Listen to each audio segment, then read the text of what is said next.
This episode is presented to you by NFL Sunday Ticket, now on YouTube and YouTube TV. With NFL Sunday Ticket on YouTube and YouTube TV, you can watch your favorite teams' out-of-market Sunday games, plus watch up to 4 games at once with Multiview. Don't miss the race to the playoffs. NFL Sunday Ticket is now just $39 when bundled with YouTube TV, where you get even more football. Visit youtube.com/Spotify offer to sign up now. Lowest price on YouTube TV with base plan. Rest of 2023 season. Terms and embargoes apply. No cancellations. This episode is brought to you by Columbia Sportswear. It's snowing again, and that wind chill is killer. But you're not worried about that because you shop the Omni Heat Infinity Collection. It's warmth perfected with tiny gold dots that reflect your body heat inside and protect you from the cold outside. No snow or chilly temps can stop you now. Go out anyway. Shop the Omni Heat Infinity Collection now at Columbia.com/infinity. The holidays are a time to feel and create joy. And what could be more joyous than the look on her face as she unwraps a stunning new jewelry piece from Blue Nile? How about getting 50% off your purchase? Blue Nile offers premium quality, priced below traditional retail. Their online experts are available 24/7 to answer any questions and make sure you've picked the perfect gift. For a limited time, you can get 50% off at BlueNile.com. That's 50% off at BlueNile.com. This episode is brought to you by State Farm. From your morning podcast to your afternoon playlist, State Farm knows you personalize your entire day, and that's why State Farm helps you personalize your insurance with the State Farm Personal Price Plan. It offers coverage options that help protect what you care about most at an affordable price just for you. Like a good neighbor, State Farm is there. Prices vary by state. Options selected by customer. Availability and eligibility may vary.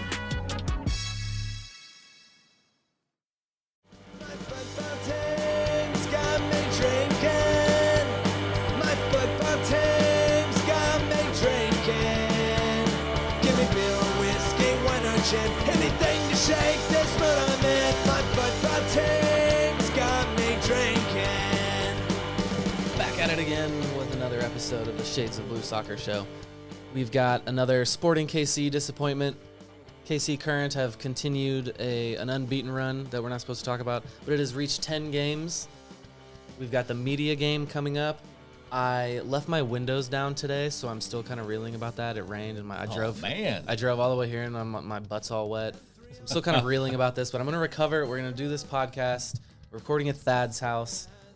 He's on his phone and ignoring already. He's already fulfilling his duty on the show, derailing it and not paying attention. I am perfectly listening to you. I heard everything you said. I heard about your wet ass, butt. You left your window down. Sporting disappointment. We're going to talk about the media game, the current unbeaten streak. I heard everything you said, man. I have ability to multitask. Okay, he really showed. Did you hear about when he tried to use his window and it shorted out and almost electrocuted him to death? Did you hear that part? No. He really showed me there. But no, I look to you guys for some support. Maybe I needed some help to finish the sentence here, and your eyes are still down in his phone while I'm trying to talk to you. Sounds like me talking to my girlfriend. Come on, you're supposed to support. I think I fully supported you by proving that I listened to you. Okay. That's more than a lot of people. For me, I don't listen to a lot of people. Same. And that doesn't surprise me either. Not one bit. Okay. Let's I want to talk about the media game here, just because that's where we were on this in the Slack channel. It's fresh in my mind here. So, we had the draft, and just as I couldn't have planned this any better. I couldn't have dreamed this any better. But every single... Okay, let's start there. I had dreams about how this media game would go. Every single Blue Testament member that will be playing in the game is on one team, except for myself. So is that because Dave Borchert doesn't know you or doesn't like you? No, it's because the other captain... Wow. Left my mind entirely. I can't remember. So this is important to you because I know my captain, Dave Borchert, wonderful human being that he is. I wouldn't have been able to get Dave Borchert either. That name left my mind too. But no, the captain just saw me sitting there. I was in person. I look physically fit. You know, there's no denying. She didn't know who you were? Yeah, no, but she had to go ask. She was like, who's that guy sitting over there? Who's that guy over there? That's Cody. Oh, I draft Cody now. Maybe it was because Chad was talking to Dave in his ear. told him not. Yeah, to Chad draft you. straight up politicked his way onto one of those Did he? teams. Okay. And got picked pretty early. Thad, though, we need to say, is one of you were like the fourth pick, I was the third on our team, 5th overall. 5th overall. Thad Bell. That tumble he took in the sporting media game that really was effective defensive tactic really got impressed. Yeah. Yeah, actually, when you remember who I was defending on that? No, Dave I don't. Borchert. Oh, was it? Were you? Yeah, he doesn't want me on the opposing team. There you go. He got an up close and personal view of it. He knows me. He knows I will foul people in a media game in order to win.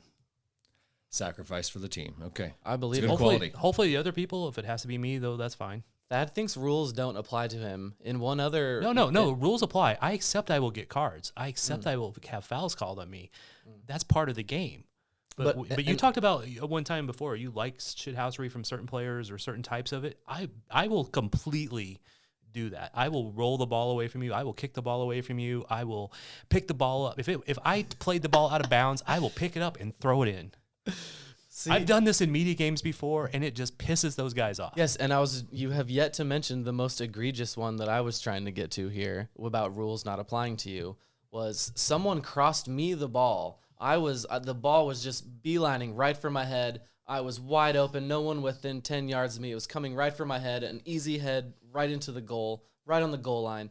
And at the last moment, Thad just sticks both hands up into the air. No. It was and one hand. bats the ball down, just takes the ball off of my head and takes my glorious moment away. No. You can think there was a glorious moment there, but I had two choices. One, header myself, and with as many stupid concussions and things I've done to my brain, at the very last second, I thought better of it and just stuck my hand up. Bailed on that. So it was one hand. It was just at my head height. It Good wasn't choice, getting Thad. to you either way. Your wife suffers enough. Yeah, I totally agree with that. So anyway, I completely own that, but did the ref call it? Nope. Did the ref call it? Okay, because it's very official games we're talking about here. Hartzell running around in the middle of the field. I don't know how official that is. Hey, Cody, for this media game coming up Friday night, I could mark you out of the game if I wanted to. Could you? I'm not going to do that. I'm going to let you do your thing. We're not going to gang up on you. Okay, No. maybe the others will. I don't know. I fully But expect I'm you to gonna let score do your multiple thing. goals. You expect Cody to score a couple goals? He Multiple scores goals. one. He's This not is scoring his anymore. tactic. I'll tell you that. He thinks he's being clever here. I know his tactic. He's setting up. He's setting the standards for me. He's trying to build me up and make himself look bad. You're young, athletic. That's why the coach picked you. Exactly why. And you said it yourself. You've already, Was there any mention you've of it set the being standard. single? Was that a thought? I don't know. You're advertising for me right now? I don't know if the coach was single or not, but or if that matters.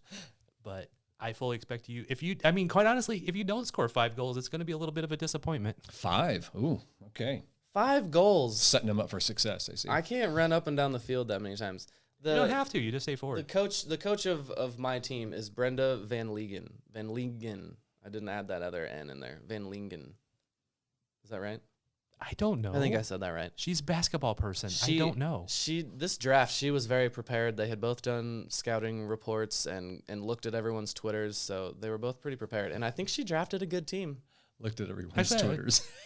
Dave was going. I'm sure that's what the sporting staff does for their players. Dave with Thad at pick number 5 was going for his buddies. He said he was going for people who have high soccer IQ, have played soccer, and are good people. And are good people.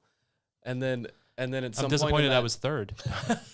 And then at some point he picked someone. Surprised. No, I'm just kidding. He picked someone, and someone on his team just screamed like, "That guy's terrible." And I'm like, "All right, that guy's not a good person. He cannot be on your team."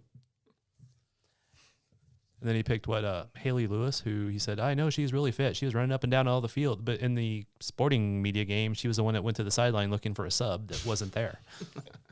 Well, we have 23 players on each team. So Yes, that's what I was going to say. There are 23 players on the field. You might not even be able to find me, to mark me. There's just so many bodies out there. Exactly. I'm playing defense no matter who comes down there. So I will do my best to let you go by. I will hopefully get out of your way. I don't believe that at all. Just like when we did the shootout like 3 years ago. That wasn't against you, though. You shot on me. What? Yep. No, I shot on. And what was the result? What are you He talking? hit me.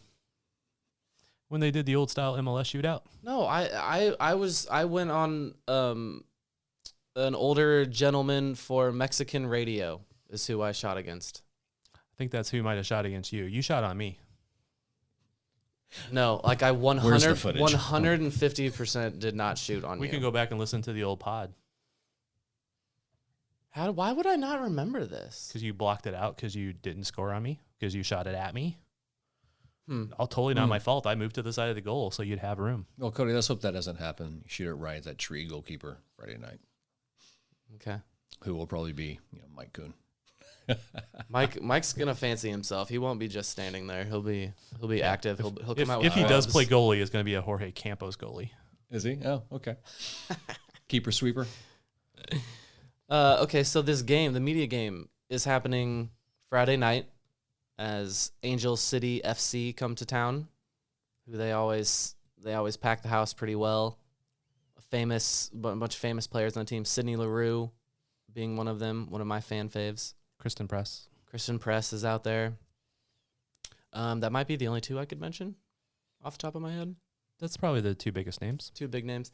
Yeah, but so the Current are working on packing the house, trying to set an attendance record for a women's game in Kansas City.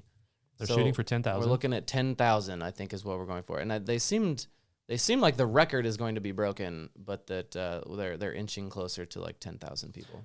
Yeah, and the KC Current record is like 7,900 and a few, but the FC Kansas City from when they were here before actually had a little bit more than that in one of their games, so they were like a little over 8,000. And this is my question: have we not had a U.S. women's national team game in Kansas City that got more people than this? Or Yes. This is just in WSL. This is just professional women's soccer, league not play. international.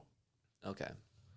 They've pretty well packed Children's Mercy Park, and they've had probably 15 to 20,000, if not more, at Arrowhead. I remember being in some of those. Yeah. Okay, so yeah, that's cool. That's very cool. I'm bringing a horde of people. I'm bringing like 11 people. Whoa, dude. So 1 goal per friend it's coming? Yeah. That's what you're going to get? All right. That's about right. And I've been talking them up. I told everyone it's the 10-game unbeaten run. So they're for sure going to lose on Friday after all of this. Come on now, Cody. Come on. That was always the worry, like you build it up too much. Yeah, they've been doing well, man. So, yes, doing well. Talk about the last game they had. A 4-3 win. Yeah. It was They were trading goals. That was wildly exciting, while Sporting were also doing well briefly. The games were on at the same time, and yeah, they overlapped a bit. Yeah, for a moment, both games looked awesome. Yeah, I know. It was a little sad there. At one point, the Current had won 4-3, and Sporting was up 3-1, and I was like, "Oh, this is going to be a decent night." Nah, but yeah, no, the Current they're playing North Carolina. Really familiar with the team because a lot of those players actually came from North Carolina. That's on the Current, several of them at least, and. Anyway, North Carolina has not been doing good, but they got some of their players back from international duty. Dabinia, Caroline, and then there's the one player, Diana Ordonez. I'm not sure if she got back or not. I'm not sure she was on international duty, but she is with the Mexican national team.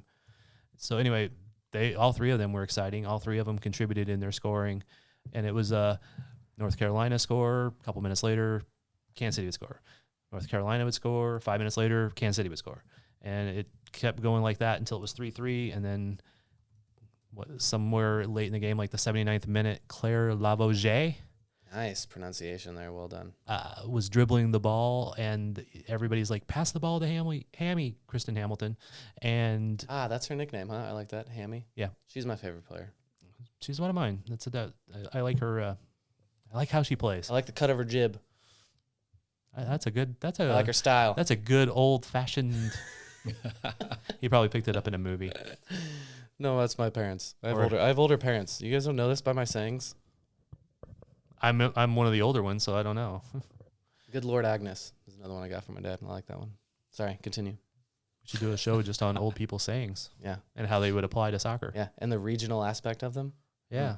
Good stuff. That I don't know if this is the probably a Shades of Blue pod. This is the exact one I want to do, and the exact show that I think all of our soccer fan listeners are wanting to do. But anyway, Claire was dribbling towards the goal. Everybody was calling for her to make the pass, and instead, about 25 yards or so out, she launched a shot that upper left corner, and top 10 on SportsCenter, and it was just an amazing shot, and they held on to win. Yes, that goal for the winner deserved a top 10, the number one spot on the top 10 list, if any goal ever has. And it topped off a very exciting game. It did, and kept that winning streak alive, or unbeaten streak. I mean, I guess they still would have been unbeaten if they just held out at 3-3, but that win put them, at the time, it put them up tied for second. Now they're tied for third. Yeah, the unbeaten run is almost a winning streak the whole time. There's only like 2 games, maybe 3 of those. I think it's 3 or ties. 3 of those are ties, yeah. But it was amazing because the first 5 games, they were not good. Yeah. I mean, part of it was they were in the Challenge Cup finals, congestion, injuries, new players still kind of gelling and all that type of stuff. But since that streak started, they've added CC Kaiser and Addison Merrick in trade from Louisville to here.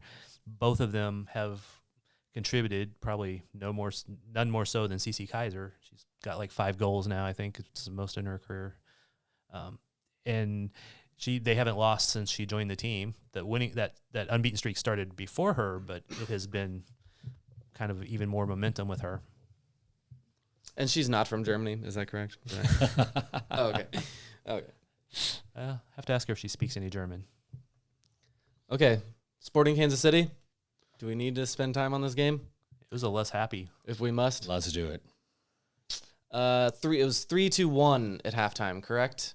Yes. Everything was working well. Willie Agada scoring goals. And then in the second half, they remembered who they were this year. It is so amazing how one half they can be so good, and the next half they can be so not so good. I mean, it's so bad. I'm trying not to be overly critical, but yeah, they could still do some things right, but they just let in. We went to training today and talked to Fontas, Russell, Peter, and basically Fontas and Russell kept saying the same thing. It's just we turn off after the second or third attempt on set pieces. We turn off on these moments. And we can play so good, and then the next half we can just not do the right thing on second balls or third balls. How does it? I've never figured out, and I never understood how somebody can be so good in one half and so bad in the second half. Robert, do you not have an answer for that? I know I'm looking to you for an answer, man. Well, I think it's all my fault because I did not pay attention at all. I was out shopping with my friend, and we got to the car. It was 3-1 at halftime. We're like, whoa, what happened? We listened to the rest of it, and they lost, so it's all our fault. You can't tune in when something good is happening like that. You can't tune in the middle. You could probably blame me a little bit, too, because I was dangerous game watching the current. Yeah. Because I was doing the recap. I was also doing the recap for Sporting, but I had some help documenting stuff, so I was able to focus more on the second half than the first half, and it was like, oh, man. So the ride home, listening on the radio to the demise was sad. Not many words were spoken. I hate Austin for having green lights after they score a goal. When the lights go dark, and the green lights come on. It's pretty obnoxious. Okay. All right. I couldn't tell if that's just really obnoxious because I didn't like the proceedings that I was watching, or if it's just I just don't like that gimmick. I don't like that gimmick because as a photographer, you go from having good lighting and shooting to, quite honestly, what's the best photo to put on your article about a win? It's the celebration, right? Because honestly, anybody kicking a ball, it could look like the goal. I mean, you never really know if you see a picture of a guy kicking a ball or a woman kicking a ball, and was that a goal or was it just a shot or was it a long pass or what? Right? Do you think photographers in Austin have a preset button on their camera that they score a goal? It's like I'm sure they've green adjusted. light preset, and then they turn it on, and then they can take pictures like that. Well, see, I noticed I have this problem here because the Comets do it, and I have mine set for a range, so it'll do a lower ISO when there's better lighting, and it'll do a higher ISO when the lighting drops. So it'll flip that part automatically. The rest are already set. So, but it's still it doesn't look as good. You don't have the right lighting, shadow kind of course not. composition, and the weird lighting can make it weirder to process it later. But so I just hate it in general. That's the photographer rant for today. This episode is brought to you by Google Pixel, the official fan phone of the NBA and WNBA. The new Pixel 8 and Pixel 8 Pro are built different. How? Take the Audio Magic Eraser tool. It helps block out distracting crowd noise so your play-by-play commentary sounds crystal clear. The only phone engineered by Google brings out the audio you care about so your videos sound as crisp as they look. Learn more at googlestore.com/pixelnba. Audio Magic Eraser requires Google Photos app. May not work on all audio elements. I would like to talk about Willie Agada. And maybe we can return to the topic of shithousery. Have we heard if Willie's okay? What was the... In training today, he scored bangers. Did he? Okay, so he's good. So Okay, I'm good glad to that hear. we did this before. I wanted to get that verified before I made my comments that I'm about to make. I will give you a trivia, or not a trivia question, but a question in a minute on who was the next best scoring goals today. But Okay, all right. Ooh, compelling. Well, it is very good to hear that Agada is banging in some goals, because I haven't necessarily been that confident in any of the goals that he has scored. Okay. I think there's been a lot of fortune in some of them, and I know he's still new, and so obviously these goals are great. Just the fact that the ball is going in the net is great, and he's having a positive start and gaining confidence, all that's great. But I still, the longevity, or like how long he can keep some of this up, I am questioning a little bit. And then I will never, as long as I support this team, ever be cool with people faking injuries.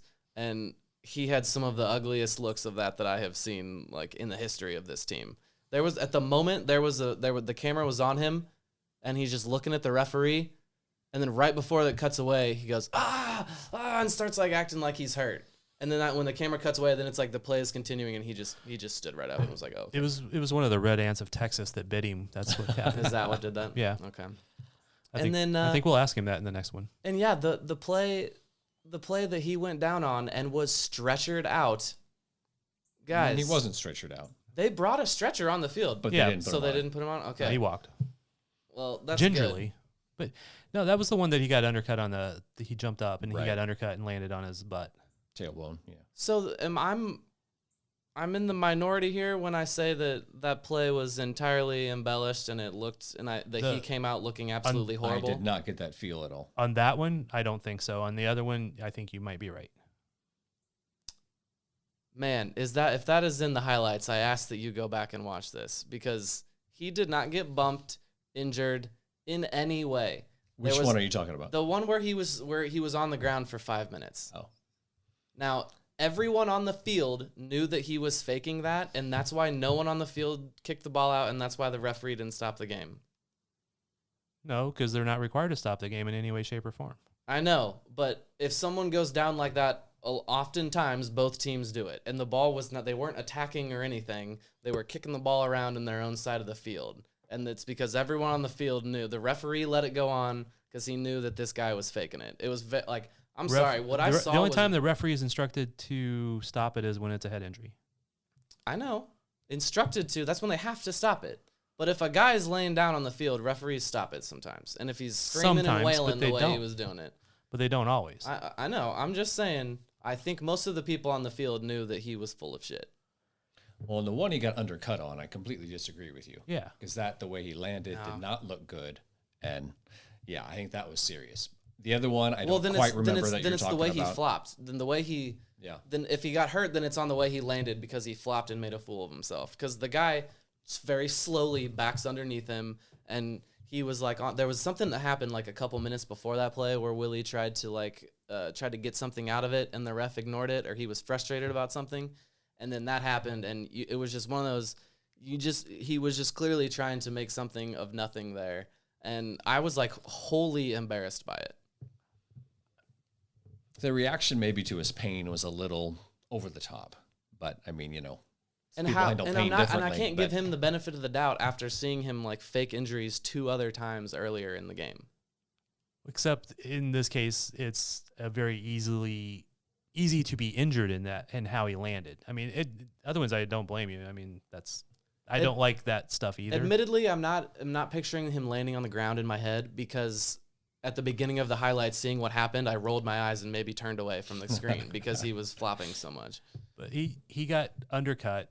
I mean, it wasn't a complete run through, but the guy backed into him as he was in the air, and that should have been called a foul. Yeah, right I was then and surprised there. it wasn't. Yeah. Because it's one of those weird things. Like certain refs will call it really quickly, and some will call it if the guy jumps into you, and they'll call you on the ground. And then sometimes they don't call it if they Right. know a player has a certain reputation, which he had developed previously in that And game. that may be applicable in this case. I don't know. Because I know if I was a ref, I would you faked 3 of them earlier, lie there and bleed, dude. But To me, that's exactly what I was watching. And honestly, I said the same thing. I'm like, yeah, just keep laying there. But I just on that last one where he ended up going out, he may have milked it and all that stuff. I'm not going to argue that, which probably was needed at the time. I don't know, but Yeah, that's fair. it's at that point in time. When that incident happened, I didn't think he was faking that at all because the way he landed. Yeah, I mean, Now you can say he embellished it or made it last longer, and I won't really argue. Can that. someone remind me, what was the goal that he scored? the goal that scored, it was off the Tommy's free kick. No, No, it wasn't off Tommy's picture free it. kick. I'm sorry. It was off of Rogers' takedown and shot. Oh, and he That the cleaned goalie it up. deflected, and Yeah. then he cleaned it up. Yeah. Right. So okay, I like Willie. I like the energy. I like that a guy is scoring goals and filled with confidence. But man, there's a lot that I have seen that I do not like from him so far. And I'm also keeping an eye on the luck that has come with some of these goals. So do you consider Not that luck, goal not luck, or No, what do you consider that goal? So, I guess okay, maybe I phrased it wrong. He's not necessarily like creating his own goals and like scoring bangers like that as describing in training.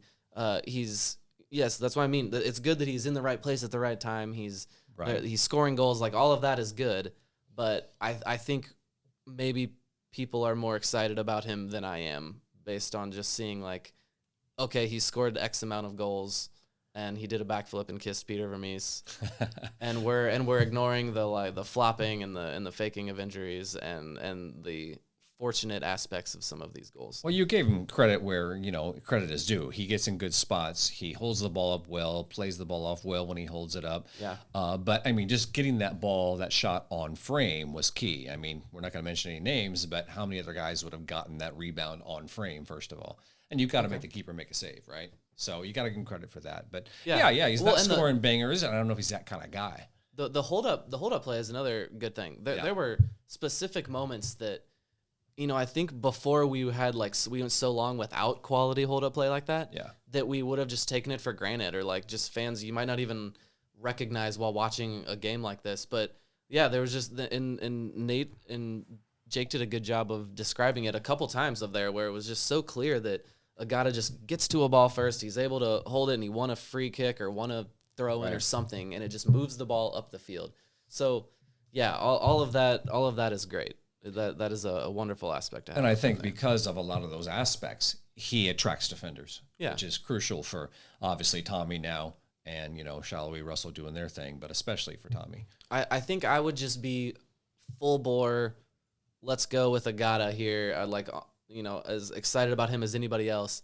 There was one play, he had a breakaway, and it was just him and the keeper, and he touched it around the keeper, but it was slow enough that the defender got back and saved it. And that's one of those, maybe that is an MLS, maybe that an MLS striker would behave that same way in that position. But, there are other strikers in the world that score that goal pretty easily, that maybe don't even need to take the touch around the keeper. Other strikers in the world probably lifted over the keeper. Yeah, they just bury it in one way or another. Yeah, and that was very much like how I would have handled it. I'm going to try to touch around the keeper and then take it. I don't know. I mean, that wasn't an easy I know that it was yeah. not. I know it wasn't, but the shot maybe not, but he was one-on-one with the keeper. He got in behind the defense, and it was one-on-one with the keeper, and then you would didn't expect score. what the expected goals is on that. I Right. don't know, a 0.6. I don't know. Yeah. Well, Yeah. Man, is it only research later. 0.6 really? Is that how I don't know. is I'm that just how guessing. those stats work? I'm just guessing. Man, I would think one-on-one in the box with the keeper. That's got to be at least like close to 0.1. Yeah, but you know, or it's a 1. covering defender. You got to factor that in. Yeah. I don't know. I'd actually never looked too deep into those advanced analytics. yeah, admittedly. because I mean, even a PK is not a 1, and that's Right. I mean, you got a completely open. Well, what is it? That's a good question. Do we know what a PK is? We'll have to look at Russell's expected goals the last See, couple this games. is what we need. This is when we need David or Chad here looking up for us. Come on, where's our stats man at? See, I would look at my phone, but I get yelled at for it. So But I okay. mean, you may be also talking about in the previous game where he had the 3 shots in a row. Yes, that he tried to finish. He got a goal on the second Yeah, one, like right. across the line. Yeah. But that's one of those. I'm like, my guy, kick the ball in the back of the net. Like, what is going on here? Yeah, that's one of those. And so yeah, he's scoring goals. I'm excited. I love that. Obviously, I love that we're scoring goals. It feels good to see the ball go in the net. But I'm just little reminder there. In some fairness on that one where he had 3 shots at it, and the second one eventually counted. But that's a lot easier than you think I know. it is. I know. Because it's bouncing off of somebody coming right back at you. I mean, you only got like 6 feet of reaction time or whatever it was, and then putting it back in and going back and forth like that. Go back and go find a concrete wall and play the ball that hard at yourself. Right. And you can predict it because it's a flat wall. You should be able to predict where it comes back, but then being able to control it and put it back into another spot. It was a lot easier than what it. Yeah. And I'm only, not that I've heard a bunch of people like stating this, but I'm only like pushing back against the idea that Willie Agada is an incredible striker that is going to score us a bunch of goals from here until now. And Well, I don't to think the end of anybody time. thinks that. I Yeah. think most people say he's Okay. a backup to Polito, and Polito's back. Yeah.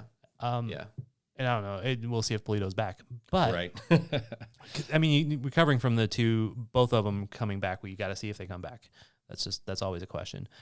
I agree with you that he may not be the best striker in MLS or any of that stuff, but he's an MLS forward that's scoring goals. He came from the Israeli league, so that we don't know. It's really hard to judge how a guy is going to do in that. He was on a mediocre team in Israel. So we don't know if he would have scored more goals if he had better service, and all that stuff. It's just impossible. You don't really know what you got until he's here, and so far we're enjoying it. I also I actually completely agree with what you're saying. Like sometimes that luck factor, like it makes you wonder: is he just lucky? And when that luck runs out, but some people make their own luck and keep that up. I mean, I used to not like certain players because I thought they only scored when it didn't matter. Your team's up 2 goals and you score a third. Or your team's down 3 goals and you score 1 late. And Let's see, it looks good on the stats, but is that like Dom Dwyer? That feels like Dom Dwyer-ish maybe a little bit. Who are you thinking of when you said that? actually Digital Takawira. Wow, way an old throwback there. Yeah. And I've had this discussion with Mike, who looked up the stats. He was better than I remembered it, but still not as good as a lot of people The remember. digital him. crawl. That's all I got on him. That's my analysis there. Yeah, that was probably not my favorite thing. He scored. That's the score of the first ever goal in franchise history, correct? Correct. And you he can scored- watch that and he had whole a- game and he had a on the hat Sporting trick. Kansas City website. And he had a hat trick that game, right? No. Or he had 2 maybe? 2. I was Yeah. there. And he Little wasn't- bowl cut Cody.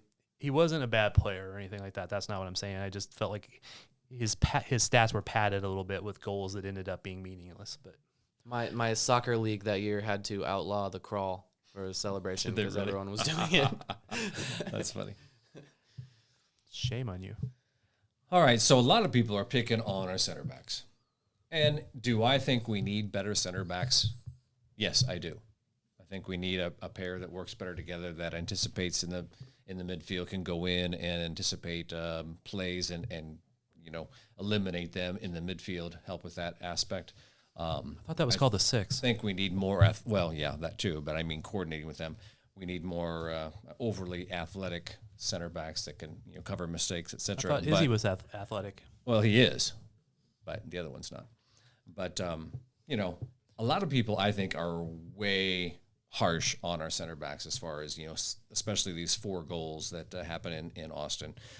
I looked at them closely, and I don't really fault our center backs on any of the 4 personally. But, what are your guys' thoughts on that? What did you see? I think that's a good question. I'm not totally sure I would not fault them at all. I think. Well, not I think completely, poor yeah. Ben got a lot of the blame. Yeah. Poor Ben, as in he didn't deserve the blame that he was given. A little bit of it. Ugh, so He over it. he definitely deserves some. So yes. over it. Dual meaning there. Poor Ben. But I mean, you can just feel sorry for somebody too, saying poor Ben. Yeah. I think he's in a bad situation because I don't know that he's in the perfect condition to be playing all these games. But he's going out there and doing it and doing his best. He's nursing an injury, you're indicating here? Well, I mean, he had the knee surgery last year, and then he Right. wasn't full this year, and he's played some games where he wasn't 60-minute or 90-minute fit, and he played 90 minutes. And I think that might still be the case, and that he's not fit to play multiple games in a row for all that stuff that he's had to with Logan being out. So I think there's a little sympathy I there. shouldn't be so mean to him. You can be whatever you want, man, but I'm not feeling as critical of him as some others.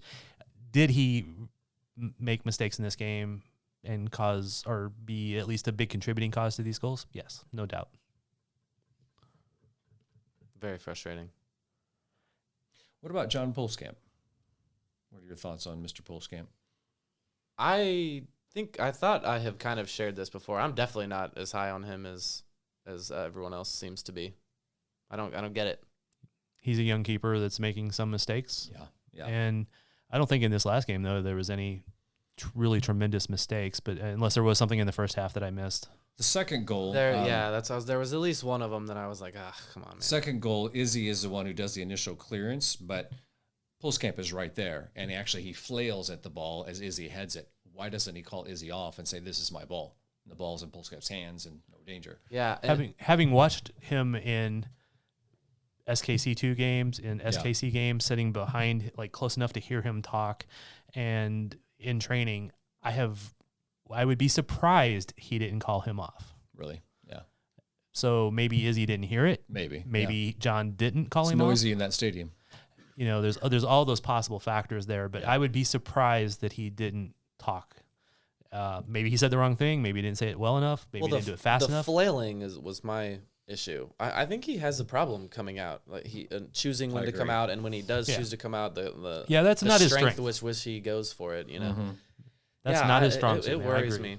And I know I have seen him make some plays, some saves that like you can see why the team liked him. There's one in the Sacramento game that was, I think, in stoppage time, that it was a shot low to the ground, and he just stuck out like a really strong wrist and saved it. And I was like, oh my God, we're gonna win PKs because he did that.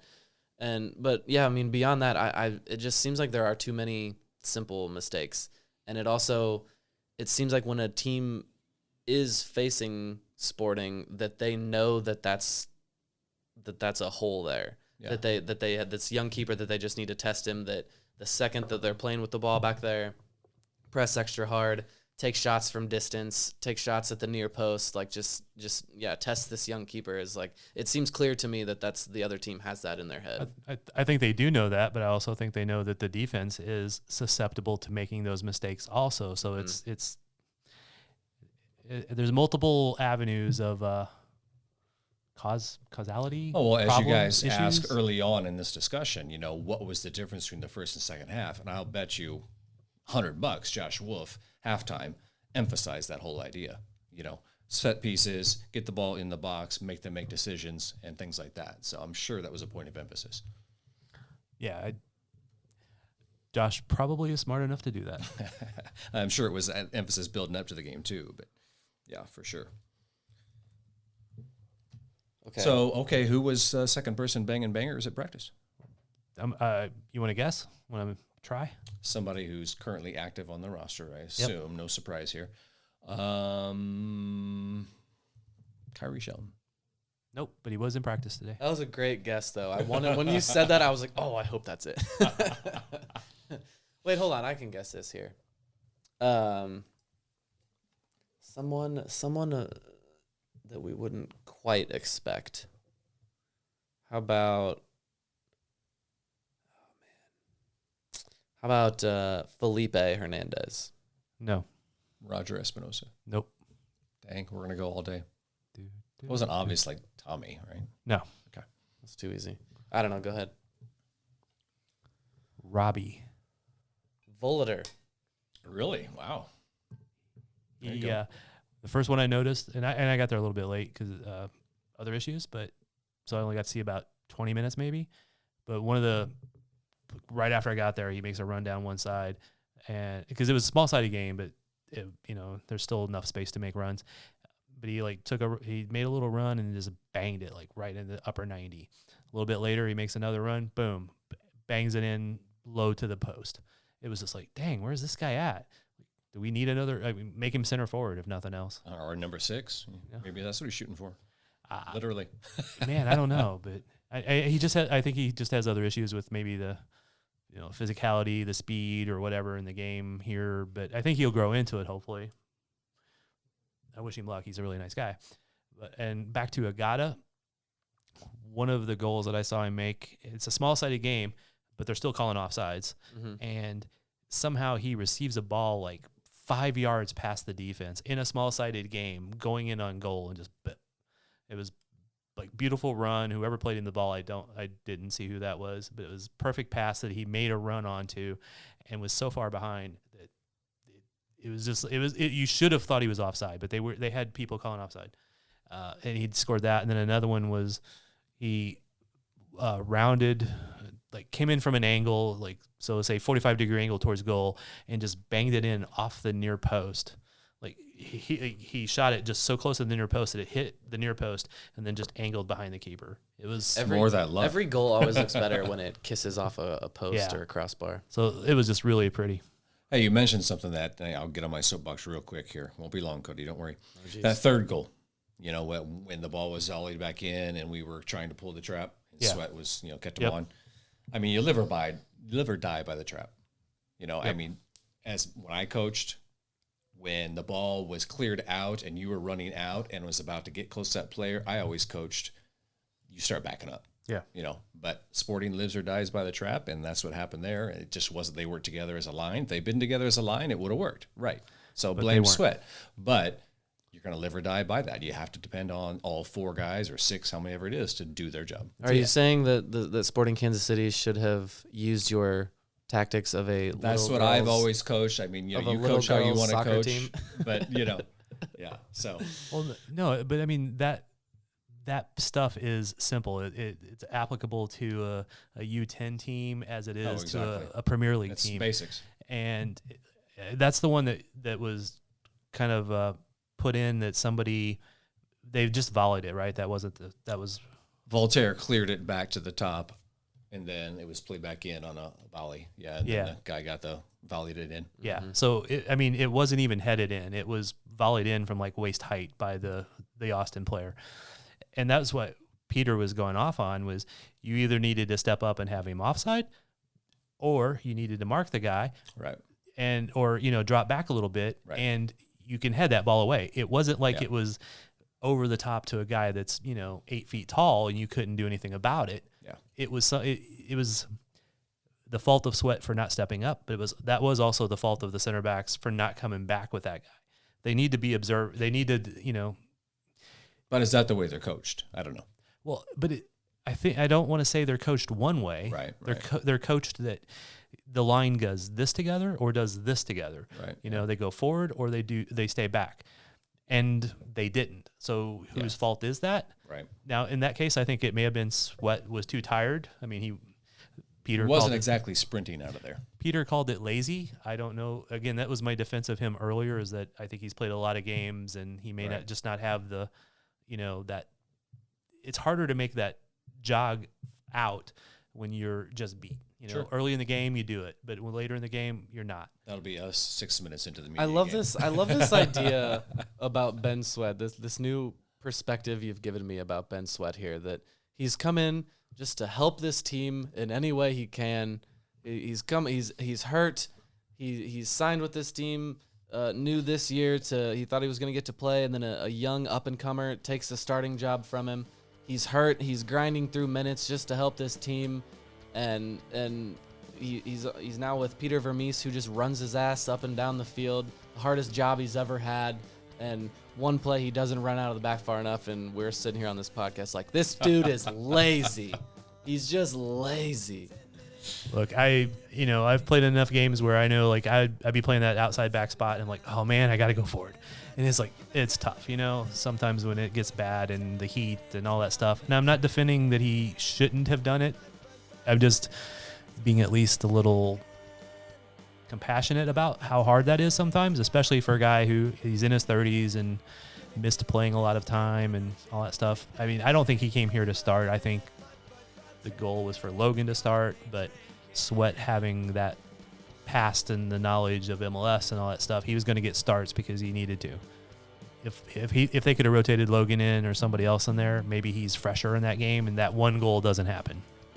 So what you're saying is, don't sweat it.